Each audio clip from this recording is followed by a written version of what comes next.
Hello friends, કેમ છો બધા? મજામાં તો જય સોમનાથ છે દ્વારકાથી બધાને. આજે આપણે બનાવવાના છે તે છે આપણે એવી રેસીપી બનાવવાના છે જેનું નામ છે તે આપણે છે તે પકવાન બનાવવાના છે. કેમ કે જે રામાપીરનું જે પકવાન હોય છે પ્રસાદમાં, તે રીતનું પકવાન છે તે કઈ રીતના બને છે તે હું તમને બતાવવાની છું. જેથી કરીને બ્લોગમાં કન્ટિન્યુ રહેજો. નવા હોય તો ચેનલ સબસ્ક્રાઈબ કરી દેજો, લાઈક કરી દેજો, શેર કરી દેજો અને કોમેન્ટમાં બતાવજો તમને આ વિડીયો કેવો લાગે છે તે. આપણે બનાવવાના છે તે છે આપણે છે તે પકવાન બનાવવાના છે. તે કઈ રીતના બનાવો છૂટો પકવાન તે હું તમને બતાવવાનું છું. જેમ કે જે રામાપીરના વાલામાં જે પકવાન બને છે તે કઈ રીતના બને છે તે.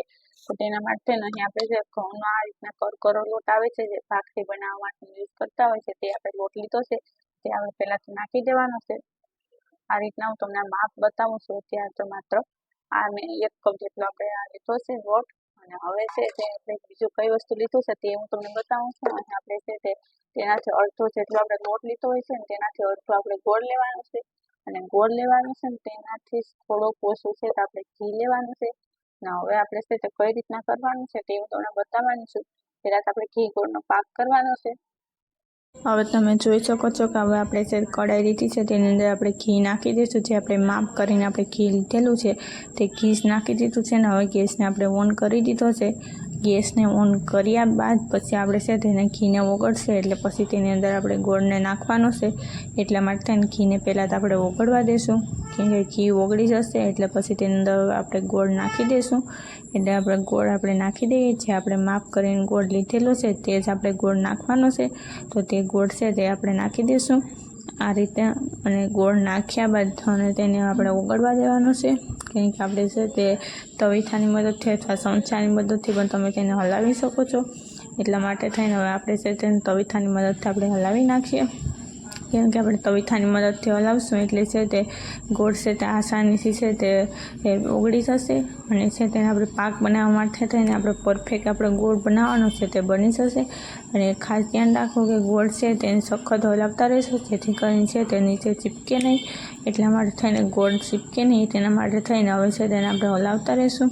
જેથી કરીને આપણું છે તે પરફેક્ટ એવું છે તે બની જશે આપણું એ પાક. એટલા માટે થઈને હું ગોળ ઘીનો પાક પહેલાં બનાવવો તે ખાસ જરૂરી હોય છે. અને તેની જ ખૂબી હોય છે કે પકવાનમાં કઈ રીતના ગોળ ઘીનો પાક બનાવવો, કેવો બનાવવો તે. તો હવે આપણે છે તે આ રીતના આપણે ગોળ ઘીનો પાક છે તે આપણે બનાવીએ છીએ. તેના માટે થઈને હવે તેને આપણે છે તે જ્યાં સુધી લાલ ન થાય ત્યાં સુધી આપણે તેને આપણે સારી રીતના આપણે હલાવતા જ રહેવાનું છે. નકર નીચે છે તે છોટી જશે. એટલા માટે થઈને નીચે ચોટે નહીં એટલા માટે થઈને આપણે છે તેને સખત હલાવતા રહીશું. અને અત્યારે ગેસને છે તે મીડિયમ અથવા તમે હાઈ રાખી શકો છો, પરંતુ પછી તેને છે તે સ્લો જ રાખવાનો. જ્યારે આપણે છે તેની અંદર આપણે લોટ નાખીએ છીએ ત્યારે તેને આપણે સ્લો રાખીને જ નાખવાનો. હવે તમે જોઈ શકો છો કે અહીં આપણે છે તે ગોળ ઘીનો પાક થાય છે ત્યાં સુધીમાં અહીં આપણે દૂધ લીધું છે. દૂધની જગ્યાએ પાણી પણ લઈ શકો છો તમે. અને તેની અંદર આપણે છે તો નાખવાનું છે તે છે આપણે કલર નાખી દઈએ. જે અહીં આપણે છે તે લાડવાનો કલર લીધો છે તે કલરને જ આપણે નાખી દઈશું. તે આપણે છે તો અહીં આપણે છે તો અડધી ચમચી જેટલો આપણે કલર નાખી દઈશું. અને તેને આપણે છે તે મિક્સ કરી દઈશું. જેથી કરીને છે તે આપણું છે તે એકદમ છે તે દૂધની અંદર છે તે સરસ મજાનો કલર આવી જાય. અને પછી તેને જ આપણે છે તે નાખવાનું છે. અને જો તમે દૂધની જગ્યાએ પાણીમાં પણ તમે તે કલર નાખી શકો છો. કેમ કે પાણીની અંદર નાખો તો પણ ચાલે છે, પરંતુ આપણે છે તેને આપણે દૂધમાં નાખીને જ આપણે પકવાનમાં આપણે નાખવાના છે.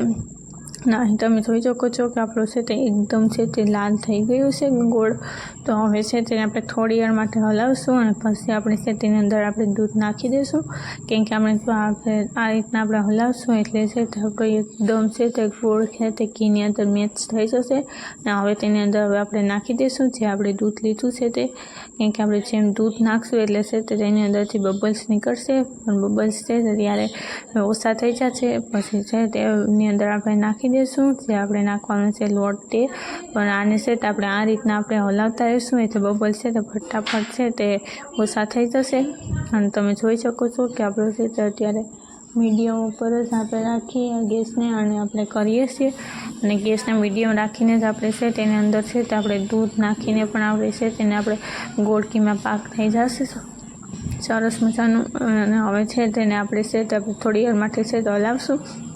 અને થોડી વાર હલાવી અને પછી તેની અંદર આપણે છે તે નાખી દઈશું જે આપણે નાખવાનું છે તે આપણે લોટ નાખવાનો છે તે કેમ કે લોટ છે તે પણ આપણે છે તે માફ કરીને જ લીધેલો છે એટલા માટે થઈને આપણે તે લોટને જ આપણે નાખવાનો છે પણ જો આ રીતની જો પકવાન હશે તે પાક કરેલો હોય છે ગોળ ઘીનો તો છે તે આપણું પકવાન છે તે એકદમ પરફેક્ટ જ બને છે અને અહીં તમે જોઈ શકો છો કે આપણે છે તે લોટ નાખી દીધો છે જે આપણે છે તે માપ કરીને લીધો હતો તે અને ગેસને આપણે સ્લો કરી દેવાનો છે કેમ કે ગેસને સ્લો કરી દઈશું તો જ આપણું છે તે લોટ પરફેક્ટ મેચ થઈ શકશે નકર છે તે નીચે ચીપકી જશે અને મતલબમાં છે તે આપણે પકવાનમાં છે તે ડાઈસની સ્મેલ આવી જશે અને હવે તમે જોઈ શકો છો કે સરસ મજાનો છે તે પકવાન છે તે મેચ થઈ ગયું છે ગોળ ઘીની અંદર તો હવે તેને આપણે છે તે આપણે સારી રીતના હવે છે તે આપણે શેકાવા દઈશું થોડી વાર માટે ગેસને છે તે આપણે મીડિયમ રાખીને હવે શેકાવા દઈએ અને તે શેકાવા દેતી વખતે ખાસ ધ્યાન રાખવું નકર છે નીચે છે તે હલાવવામાં ધ્યાન નહીં રાખો તો છે નીચે ચીપકી જશે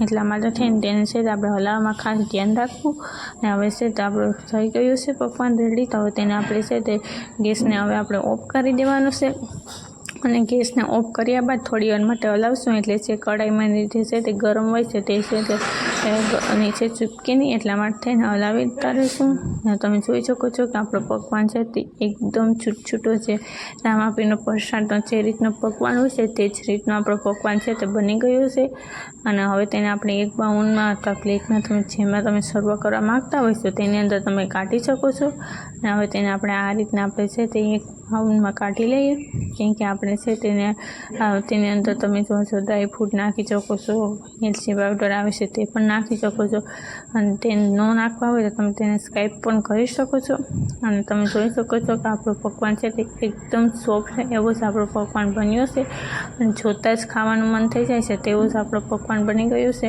અને બજારમાં પણ આ રીતનું પકવાન મળે છે તેવું જ પકવાન આપણું બન્યું છે હવે તમે જોઈ શકો છો કે આપણો પકવાન બનીને રેડી થઈ ગયો છે અને તે આસાનીથી આપણે છે તે બનાવી રાખ્યું છે ને ઓછા સમયમાં અને તે ફટાફટ બની ગયું છે તો નવા હોય તો ચેનલને સબસ્ક્રાઈબ કરી દેજો લાઇક કરી દેજો શેર કરી દેજો અને કોમેન્ટમાં બતાવજો તમને આ વિડીયો કેવો લાગે છે અને તમે ચોક્કસ આ રીતના ઘરે બનાવજો અને બધા લોકોને ભાવશે પણ અને એકદમ તમે જોઈ શકો છો સોફ્ટ